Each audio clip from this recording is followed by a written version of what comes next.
ये हो गया दिन भर का रिवीजन। अब पाठशाला की पहली क्लास।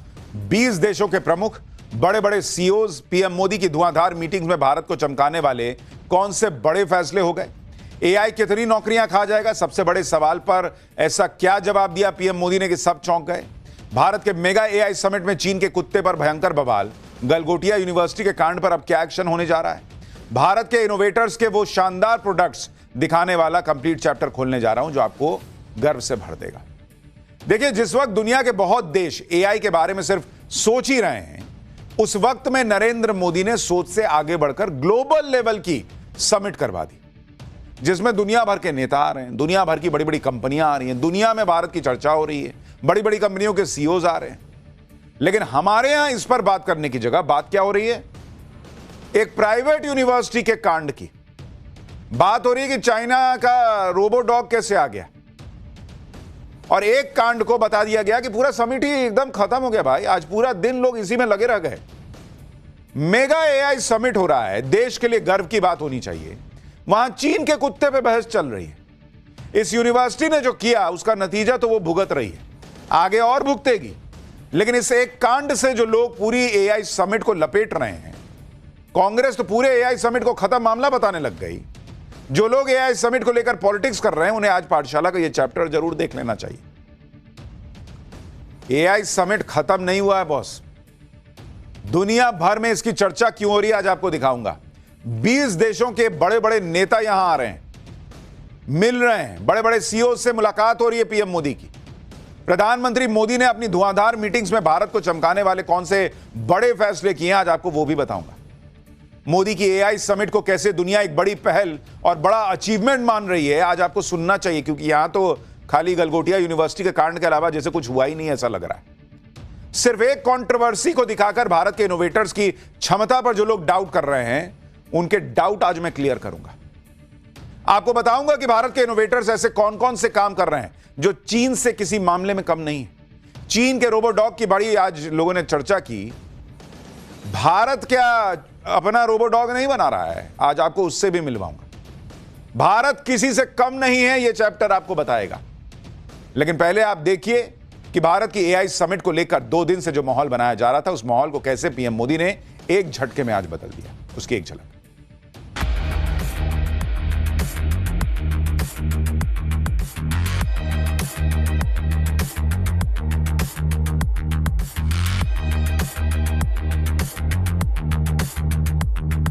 समिट में आपको एक चीनी रोबोट को अपना बताना पड़ रहा है। ये मुझे लगता है इससे बुरी परिस्थिति तो आज़ाद भारत में हमारे हिंदुस्तान की कभी नहीं हुई।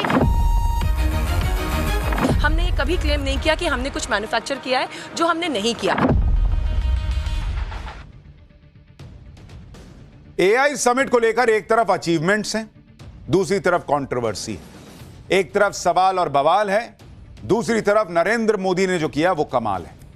लेकिन आप इस बात को भी समझिए कि कोई एक कंट्रोवर्सी इतनी बड़ी अचीवमेंट को कम कर सकती है क्या? अगर आपके दिल में अपने देश के प्रति जो गर्व का भाव होना चाहिए वो नहीं है, तभी आपको लगेगा कि एआई समिट खराब हो गई। एआई समिट को लेकर चाइनीज रोबोडॉग और एक प्राइवेट यूनिवर्सिटी की जो कंट्रोवर्सी हुई, उसके बारे में आगे बताऊंगा। लेकिन पहले अचीवमेंट की बात करना जरूरी है बॉस, क्योंकि नरेंद्र मोदी की एआई समिट ऐसी है, भारत की एआई समिट ऐसी है जिसकी बात पूरी दुनिया में हो रही है। यह दुनिया में ग्लोबल साउथ को लेकर भारत की लीडरशिप दिखा रहा है। लोग लगे पड़े हैं चाइनीज कुत्ते के पीछे। अरे पहले भारत जो अचीव कर रहा है वो देखो ना यार। आप देखिए कि कुछ देर पहले ही पीएम मोदी एआई समिट में पहुंचे और वहां वर्ल्ड लीडर्स का स्वागत किया। 20 देशों के प्रमुख एआई समिट के लिए भारत आए हैं। इसमें से ज्यादातर नेता भारत आ चुके हैं। पीएम मोदी ने एआई समिट में उनका स्वागत किया। यूएन के जनरल सेक्रेटरी भी भारत मंडपम पहुंचे। यानी कोई छोटा मोटा इवेंट कर दिया वैसा नहीं है। दुनिया को नरेंद्र मोदी ये दिखा रहे हैं कि भारत जो चीजें कर रहा है वो किस बड़े स्केल पर करता है। बड़े बड़े नेता एआई समिट में आ चुके हैं, बड़ी बड़ी कंपनियों के सीईओ इसके लिए आए हुए हैं। आज पीएम मोदी ने गूगल के सीईओ सुंदर पिचाई से भी मुलाकात की है। तस्वीरें आप देखिए। अच्छा, पीएम मोदी कई बार विदेश जाते हैं तो सूट बूट पहनते हैं। आज बहुत दिन बाद घर में भी देख रहा हूं, भारत में भी सूट बूट पहन के थे। पीएम मोदी ने सुंदर पिचाई के साथ एआई पर चर्चा की। कैसे गूगल जैसा टेक्नोलॉजी जायंट भारत के टैलेंट स्टूडेंट्स और प्रोफेशनल्स के साथ एआई की फील्ड में काम कर सकता है, इस पर बातचीत हुई। गूगल के सीईओ ने आज ही एक बड़ा ऐलान भी कर दिया। सुंदर पिचाई ने कहा कि वो इंडिया अमेरिका कनेक्ट इनिशिएटिव का ऐलान कर रहे हैं। इसके तहत भारत और अमेरिका के बीच एआई कनेक्टिविटी को बढ़ाया जाएगा। इसके साथ Google AI professional certificate program का भी ऐलान किया गया। भारत की बात करते हुए गूगल के सीईओ ने कहा कि भारत की स्थिति बहुत अच्छी है, कोई बाधा है ही नहीं। सुंदर पिचाई ने कहा कि भारत इस तरह का बदलाव ला रहा है या भारत में ऐसा बदलाव हो रहा है जिससे next world leading AI major Bharat में तैयार होंगे। सुंदर पिचाई को दिख रहा है कि भारत में गजब हो रखा है एआई के मामले में। कांग्रेस कह रही कि बाप रे बाप क्या ही कांड हो रहा है, क्या हो रहा, कुछ नहीं हो रहा। सुंदर पिचाई ने माना कि भारत में एआई के इकोसिस्टम को विकसित करने में अहम काम हुआ है। सुंदर पिचाई ने भारत के एआई मॉडल सर्वम का जिक्र किया, जो बताता है कि भारत में घरेलू लेवल पर एआई तकनीक पर बढ़िया काम हो रहा है। यहां भारत में कुछ लोग एआई समिट पर सवाल उठा रहे हैं। उधर दुनिया के बड़े बड़े देशों के नेता एआई समिट को लेकर इतना एक्साइटेड हैं कि वो नरेंद्र मोदी के साथ दिल वाला इमोजी बना रहे हैं। पीएम मोदी और फ्रांस के राष्ट्रपति की यह तस्वीर एआई जनरेटेड है, लेकिन इसे फ्रांस के राष्ट्रपति ने पोस्ट किया है। मतलब ये बताते हुए कि हम ऐसा ही कुछ फील कर रहे हैं। और लिखा है कि when friends connect, innovation follows, ready for the AI impact summit. आप देखिए कि एक तरफ भारत में ही एक इकोसिस्टम है जो एआई समिट को बदनाम करने में लगा है, दूसरी तरफ दुनिया की बड़ी बड़ी कंपनी के प्रतिनिधि भारत के एआई ताकत को सलाम कर रहे हैं। जैसे प्रोसेस, जो दुनिया की बड़ी टेक इन्वेस्टर्स कंपनी है, वो कह रही है कि भारत में उपभोक्ता उद्यम मजबूत है। कंपनी के अधिकारी कह रहे हैं कि भारत की ग्रोथ बहुत फास्ट है। कंपनी बोल रही है कि भारत का एआई समिट ग्रेट है, यह बहुत बड़ा है, यहां बहुत सी चीजें हो रही हैं, बहुत ही अद्भुत है। बड़ी बड़ी कंपनी भारत के एआई समिट को ग्रेट बता रही है। और अपने यहां के कांग्रेस और बाकी लोग क्या कह रहे हैं अभी आगे दिखाऊंगा। अंतरराष्ट्रीय कंपनी एनवीडिया ने कहा कि भारत अपने मजबूत डेवलपर नेटवर्क, स्टार्टअप और साझेदारों के साथ एआई इनोवेशन के सबसे महत्वपूर्ण केंद्रों में से एक बन गया है। यह बातें वो कंपनी कह रही है जो दुनिया की सबसे बड़ी कंपनियों में गिनी जाती है। इसी तरह global venture capital firm SL ने कहा है कि भारत अगले दशक में टेक्नोलॉजी का उपयोग करके अपने मार्केट कैपिटलाइजेशन को 2 ट्रिलियन अमेरिकी डॉलर का इजाफा करने जा रहा है। कंपनी ने कहा कि इसका मतलब यह है कि भारत में 100 बिलियन डॉलर वाली कई कंपनियां होने वाली हैं और यह बहुत बड़ा जंप होगा। इसी तरह गूगल डीप माइंड के सीईओ ने कहा है कि अगर भारत के युवा एआई के नए उपकरणों को पूरी तरह से अपना लें और उनमें महारत हासिल कर लें तो वो एआई परिवर्तन के अग्रदूत के रूप में उभर सकते हैं। यानी दुनिया भर की बड़ी बड़ी कंपनियां कह रही हैं बॉस कि भारत लीड कर रहा है और आगे और लीड करेगा। भारत में एआई को लेकर अपॉर्चुनिटीज की प्रबल संभावनाएं खुली हुई हैं। आप मेटा कंपनी के एआई चीफ ऑफिसर को सुनिए, जो कह रहे हैं कि अमेरिका की तुलना में भारत में ज्यादा कंज्यूमर एआई स्टार्टअप्स हैं। वो भारत के लिए और क्या कह रहे हैं, एक बार सुनिए आप। I think India is actually दुनिया की बड़ी बड़ी कंपनियां भारत के एआई समिट को न सिर्फ गेम चेंजर बता रही हैं, बल्कि बड़ी बड़ी कंपनियां एआई के मामले में भारत में निवेश भी करने वाली हैं। ग्लोबल चिप मेजर क्वालकॉम ने यह कह दिया है कि भारत में 1360 करोड़ रुपए का निवेश का प्लान है। कंपनी अपने स्ट्रैटेजिक एआई वेंचर फंड के जरिए भारत की उन कंपनियों में निवेश करेगी जो एआई में आगे बढ़ रहे हैं। भारत की दिग्गज engineering company Larsen and turbo और चिप निर्माता कंपनी एनवीडिया ने भी हाथ मिला लिया है। एलएनटी ने एनवीडिया के साथ मिलकर गीगावाट स्केल एआई इंफ्रास्ट्रक्चर विकसित करने की योजना का ऐलान किया। यानी भारत के एआई सेक्टर में इंटरनेशनल कंपनियां दिलचस्पी दिखा रही हैं, उन्हें भारत में नए नए मौके दिख रहे हैं। आप केंद्रीय मंत्री अश्विनी वैष्णव को सुनिए, वो तो दावा कर रहे हैं कि अगले 2 सालों में एआई के क्षेत्र में $200 बिलियन का निवेश हो सकता है। So far, whatever investment commitments we have seen, looks like in the coming 2 years, we should be seeing more than $200 billion worth investment across the 5 layers of AI stack. Bharat में होने वाले एआई समिट की चर्चा पूरी दुनिया में हो रही है, क्योंकि ये एआई समिट ग्लोबल साउथ की आवाज बन रहा है। एआई को लेकर पीएम मोदी का क्या विजन है, वो पीएम मोदी ने खुद बताया। एक न्यूज एजेंसी को दिए इंटरव्यू में पीएम मोदी ने कहा कि आत्मनिर्भर भारत में एआई के लिए उनका विजन 3 पिलर पर टिका है: संप्रभुता, समावेशिता और इनोवेशन।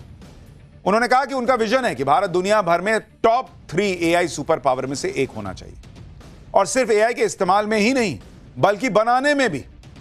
हमारे एआई मॉडल दुनिया भर में इस्तेमाल किए जाएं, जो करोड़ों लोगों को उनकी अपनी भाषाओं में सर्विस देंगे। पीएम मोदी ने कहा कि हम चाहते हैं कि एआई के फायदे सभी तक पहुंचे, न कि सिर्फ शुरुआती तौर पर इसे अपनाने वालों तक ही सीमित रहे। ग्लोबल साउथ में आयोजित पहले ग्लोबल एआई समिट के तौर पर भारत एक ऐसा प्लेटफॉर्म बन रहा है जो कम प्रतिनिधित्व वाली आवाजों और विकास की प्राथमिकताओं को बढ़ावा देता है।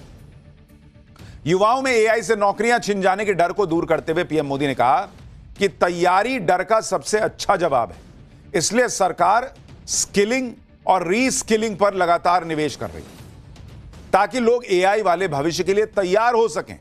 उन्होंने कहा कि सरकार इस चुनौती को भविष्य की समस्या मानकर टाल नहीं रही है, बल्कि इसे आज की जरूरत मानकर काम कर रही है और लोगों में यह स्किल डेवलप करने पर काम कर रही है। इतिहास बताता है कि टेक्नोलॉजी से काम खत्म नहीं होता, काम का नेचर बदलता है और नई तरह की नौकरियां बनती हैं। कुछ रोल बदलेंगे, लेकिन डिजिटल बदलाव ने नई टेक जॉब्स भी आएंगी। यानी एआई सबकी नौकरियां खा जाएगा, उस डर को भी पीएम मोदी ने दूर किया कि अरे नहीं बॉस, आप खुद को अपग्रेड कीजिए और अगर टेक्नोलॉजी आएगी तो दूसरे तरह की नौकरियां आएंगी, तो उसके लिए तैयार रहिए। भाई लोग यही तो सोचते थे कंप्यूटर आएगा, बाप रे बाप सबकी नौकरी चली जाएगी। हुआ क्या ऐसा? यह माना कि काम के तरीकों में बदलाव होंगे, कुछ नौकरियां जाएंगी, लेकिन कई नई क्रिएट होंगी। भारत में एआई को रफ्तार देने के लिए पीएम मोदी लगातार काम कर रहा है। मोदी सरकार इंडिया एआई मिशन 2.0 पर काम कर रही है। केंद्रीय मंत्री अश्विनी वैष्णव ने बताया कि सरकार जल्दी ही इंडिया एआई मिशन 2.0 लॉन्च करने जा रही है। अश्विनी वैष्णव ने बताया कि जैसे भारत ने यूपीआई बनाया था, वैसे ही एआई का यूपीआई बनेगा जो पूरी दुनिया के लिए होगा। केंद्रीय मंत्री ने कहा कि यूपीआई टाइप प्लेटफॉर्म की तरह भारत एआई की सर्विस देगा, यानी भारत ऐसे एआई मॉडल्स तैयार करेगा जो भारतीयों की तो मदद करेंगे, साथ ही ग्लोबल साउथ के कमजोर देशों में भी इसका इस्तेमाल हो सकेगा। भारत में जो एआई समिट हो रहा है उसमें 100 से ज्यादा देश हिस्सा ले रहे हैं। 20 देशों के प्रमुख भारत में, यानी अगले 2 दिन वर्ल्ड डिप्लोमेसी का मेगा शो भारत में हो रहा है। और नरेंद्र मोदी जानबूझ के इसे ग्रैंड लेवल पर कर रहे हैं, क्योंकि जब भी दुनिया में कहीं एआई की बात हो, हर आदमी के दिमाग में एआई सुनते ही भारत का नाम आना चाहिए। हर कंपनी के दिमाग में आना चाहिए कि एआई पे कुछ कर रहा हूं तो भारत में जाके करना चाहिए। और इतने लार्ज स्केल पे होने की वजह से वो चर्चा होगी। पीएम मोदी ने G20 होस्ट कैसे किया था, आपको याद है ना? इतना ग्रैंड था कि दुनिया देखती रह गई थी। इससे भारत की ताकत और क्षमता का भी प्रदर्शन होता है। वैसे ही अब एआई समिट के लिए पीएम मोदी ने 20 देशों के नेताओं को भारत बुला लिया। आप देखिए, इन नेताओं के आते ही दोपहर में पीएम मोदी ने दिल्ली के हैदराबाद हाउस में बैक टू बैक द्विपक्षीय मुलाकातें की। दिल्ली में पीएम मोदी स्पेन के राष्ट्रपति से मिले, फिनलैंड के प्रधानमंत्री के साथ चर्चा की, सर्बिया के राष्ट्रपति के साथ पीएम मोदी ने बातचीत की, क्रोएशिया के प्रधानमंत्री भी आज पीएम मोदी से मिले, एस्टोनिया के राष्ट्रपति ने पीएम मोदी से मुलाकात की, कजाकिस्तान के प्रधानमंत्री से भी पीएम मोदी की मुलाकात हुई। इन मुलाकातों के दौरान पीएम मोदी ने स्पेन और फिनलैंड के राष्ट्र प्रमुखों से इंडिया ईयू ट्रेड डील पर भी बातचीत की। उन्होंने कहा कि यह फ्री ट्रेड एग्रीमेंट भारत और यूरोप के रिश्तों के स्वर्णिम युग की शुरुआत है। स्पेन के साथ डिफेंस, सिक्योरिटी, टेक्नोलॉजी पर बात हुई। फिनलैंड के साथ ट्रेड को डबल करने पर बात हुई। 6G जैसे टेक्नोलॉजी में सहयोग बढ़ाने पर बात हुई। मतलब एक पंथ दो काज, सबको बुला के भारत का रौला भी दिखा दिया। देखो यार, हम क्या जबरदस्त एआई समिट कर रहे हैं। और जब आई हो तो थोड़ा बिजनेस की भी बात कर लेते हैं, थोड़ी टेक्नोलॉजी की बात कर लेते हैं, थोड़ा डिफेंस की बात कर लेते हैं, वो भी हो गया। और दुनिया में जो तस्वीर जा रही है वो तो जा ही रही है। पीएम मोदी भूटान के प्रधानमंत्री से भी मिले। उनकी मुलाकात की तस्वीरें वायरल हो रही है, क्योंकि दोनों नेताओं ने जिस तरह से एक दूसरे को गले लगाया, उससे ऐसा लगा कि 2 देशों के नेता नहीं बल्कि 2 भाई मिल रहे हैं। एआई समिट में शामिल होने के लिए फ्रांस के राष्ट्रपति तो पहले ही भारत आ चुके हैं, मैक्रोन। आज ब्राजील के राष्ट्रपति भारत आए। ब्राजील के राष्ट्रपति अपने साथ करीब 300 सदस्यों वाला डेलीगेशन लेकर आए हुए हैं। ब्राजील के राष्ट्रपति लूला दा सिल्वा एआई समिट में शामिल होंगे। पीएम मोदी से द्विपक्षीय बातचीत करेंगे। ब्राजील के राष्ट्रपति ऐसे वक्त में भारत आए हैं जब ब्राजील भी अमेरिका और चीन पर अपनी निर्भरता को कम करना चाह रहा है और ब्राजील को भारत के रूप में एक भरोसेमंद पार्टनर दिख रहा है। राष्ट्रपति लूला दा सिल्वा 18 से 22 फरवरी तक भारत के दौरे पर रहने वाले हैं। ब्राजील के राष्ट्रपति के दौरे की बहुत चर्चा भी है, क्योंकि कहा जा रहा है कि भारत और ब्राजील के बीच बड़ी बड़ी डील हो सकती है। विदेश मंत्रालय ने बताया कि पीएम मोदी भारत और ब्राजील के रिश्तों को नए लेवल पर ले जाने वाले हैं। ब्राजील के राष्ट्रपति के दौरे पर ट्रेड टॉप एजेंडा है। भारत और ब्राजील के बीच द्विपक्षीय व्यापार 2024 के मुकाबले 2025 में 25% ऑलरेडी बढ़ चुका है।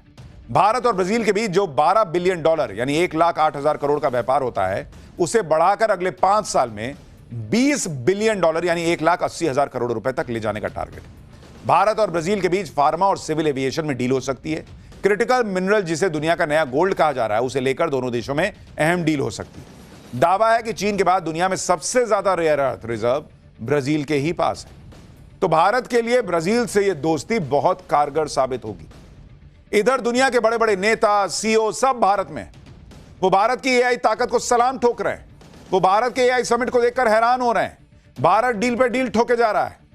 दूसरी तरफ भारत में एक इकोसिस्टम एआई समिट को फ्लॉप बताने में लगा है, वो भी इसलिए क्योंकि एआई समिट में एक यूनिवर्सिटी ने बड़ा कांड कर दिया।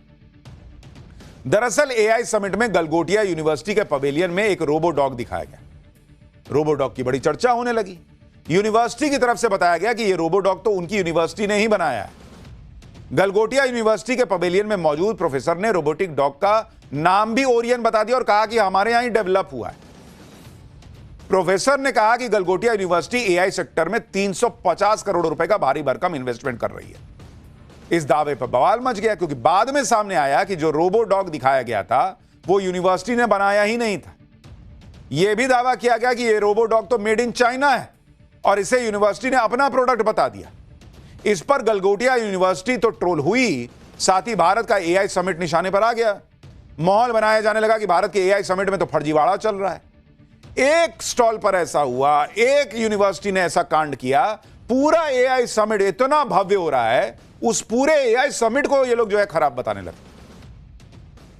कई टेक एक्सपर्ट्स और यूजर्स ने दावा किया कि जिस रोबो डॉग को गलगोटिया यूनिवर्सिटी वाले अपनी क्रिएटिविटी बता रहे थे, वो असल में चाइनीज कंपनी यूनिट्री का रोबो डॉग है। लोगों ने इस रोबो डॉग के मॉडल का नाम भी बता दिया। दावा किया गया कि यूनिट्री के रोबो डॉग का GO2 मॉडल है, जो खुले बाजार में और ऑनलाइन प्लेटफॉर्म पर 2 से 3 लाख रुपए में आसानी से खरीदने पर मिल जाता है। इसके बाद गलगोटिया यूनिवर्सिटी का ड्रोन शॉकर भी विवादों में आ गया। इस ड्रोन को भी यूनिवर्सिटी ने अपनी खोज बता दिया था। दावा किया कि इंडिया का पहला ड्रोन शॉकर एरिना है, लेकिन यूनिवर्सिटी का यह दावा भी झूठा निकला। कई लोगों ने बताया कि असल में यह कोरिया का ड्रोन है। लोगों ने इस ड्रोन के मॉडल का नाम भी बता दिया, स्ट्राइकर V3 ARF। दावा किया गया कि मार्केट में इसकी कीमत 40,000 रुपए, लेकिन यूनिवर्सिटी ने दावा ठोक दिया था कि हम ही बनाए बे किए हैं। जब गलगोटिया यूनिवर्सिटी के दावे एक्सपोज होने लगे तो उनके लोगों को समझ में नहीं आया कि अब क्या करें, तो कांड हो गया। इसी चक्कर में बयान पर बयान बदलते रहे। सीधे माफी मांगनी चाहिए था जी, तो थेथराई करने लगे। माफी मांगने की जगह इधर उधर की बात करने लगे। कभी मीडिया पर कंट्रोवर्सी क्रिएट करने को लेकर सवाल खड़े करने लगे, कभी समझ का फेर बता दिया। ये लोग दावा करने लगे कि उन्होंने तो चाइनीज रोबो डॉग को अपना बताया ही नहीं था। सुनिए एक बार। मैं जो कहना चाहती हूँ वो शायद मैं बहुत अच्छे से कह नहीं पाई, समय के अभाव के कारण या आसपास के बज़ और शोर के कारण, और आप जो समझना चाहते हैं शायद आपने उसमें पूरा धैर्य नहीं दिया उसको ठीक तरह से समझने का। हमने ये कभी क्लेम नहीं किया कि हमने कुछ मैन्युफैक्चर किया है, जो हमने नहीं किया। प्रोफेसर नेहा, कल हमने देखा था कि वो डॉग का ही video, the whole focus was on that dog. आपने डेवलप शब्द का भी यूज किया था। तो डेवलपमेंट का मतलब किसी चीज को डिजाइन और मैन्युफैक्चर करना नहीं होता है। देख रहे हैं, थेथराई देख रहे हैं कि हमने तो डेवलप कहा था, हमने मैन्युफैक्चरिंग नहीं कहा था, आप लोग नहीं समझे।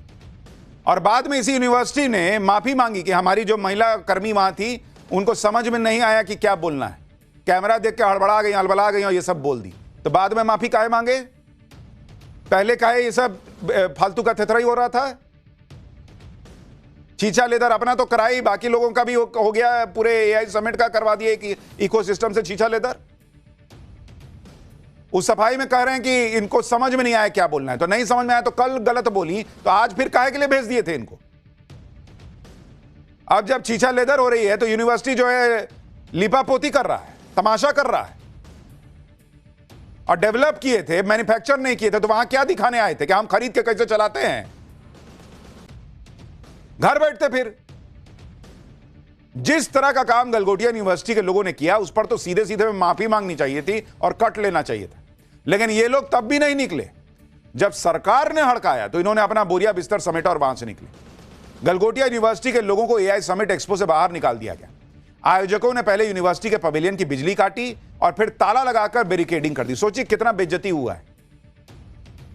कैसा 2 करोड़ का यूनिवर्सिटी का प्रशासन है भाई। इतना बड़ा समिट देश का हो रहा है, तुम वहां इस तरह की चीज कर रहे हो कि हम नहीं जाएंगे, हम नहीं जाएंगे। केंद्रीय मंत्री अश्विनी वैष्णव ने क्लियर कट कर दिया कि जिसने गलत किया उसके खिलाफ तुरंत एक्शन लिया गया। एक बार उनको भी सुनिए। जब इन्हें एआई समिट से निकाला गया, जब हर तरफ इनकी खिल्ली उड़ी, तो गलगोटिया यूनिवर्सिटी का माफीनामा आया। तब जाकर यूनिवर्सिटी ने कहा कि गलगोटिया विश्वविद्यालय हाल ही में आयोजित एआई समिट में पैदा हुई भ्रम की स्थिति के लिए दिल से क्षमा प्रार्थी है। भ्रम की स्थिति? तुम कांड किए उसको भ्रम कर रहे हो और तब माफी मांग रहे हो। हमारे एक प्रतिनिधि जो पवेलियन पर तैनात थी वो पूरी जानकारी से अवगत नहीं थी, तो वहां उनको भेजे काहे के लिए थे जब अवगत नहीं थी? एक दिन भेजे तो दूसरा दिन काहे भेजे? कह रहा है कि इसलिए वो प्रोडक्ट की तकनीकी बारीकियों से परिचित नहीं थी और कैमरे पर आने के उत्साह में उन्होंने तथ्यात्मक रूप से गलत जानकारी दे दी और उसका नाम भी गलती से बता दिया। और कल तो बता ही दिया, आज भी आपने उनको भेज दिया और आज भी वो जो है वो लड़ने लग गए कि आप लोग ठीक से नहीं समझे और कह रहे हैं कि इसके लिए प्रेस को कोई अधिकृत अनुमति नहीं थी कि आप उनसे बात कीजिए। आयोजकों की भावनाओं को समझते हुए हमने परिसर खाली कर दिया है। गलगोटिया यूनिवर्सिटी ने कहा कि जिस रोबो डॉग को उसने एआई समिट में दिखाया था, उस रोबो डॉग को छात्रों की ट्रेनिंग देने के मकसद से मंगाया गया था। उनके छात्र इस पर प्रयोग कर रहे हैं, इसकी क्षमताओं को परख रहे हैं और इस प्रक्रिया में अपना ज्ञान बढ़ा रहे हैं। वो तो ज्ञान बढ़ा रहे हैं, तुम काहे के लिए उसको दिखा रहे थे वहां पे कि हमारे यहां डेवलप हुआ है? और वो ड्रोन का क्या, उसमें भी झूठ बोल दिए। कैसी यूनिवर्सिटी है जी गलगोटिया? जो बच्चे वहां से पढ़ के निकल रहे हैं बेचारे, वो भी अब जहां जाएंगे उनको जो है लोग ताने मारेंगे यूनिवर्सिटी के इस कांड की वजह से। जब गलगोटिया यूनिवर्सिटी के इस कांड की चर्चा हर जगह होने लगी तो राजनीति करने वाले कूद गए। कांग्रेस को तो मौका चाहिए था, उसने पूरा एआई समिट ही सवालों के घेरे में डाल दिया। पूरे एआई समिट को खत्म मामला बता दिया कांग्रेस ने।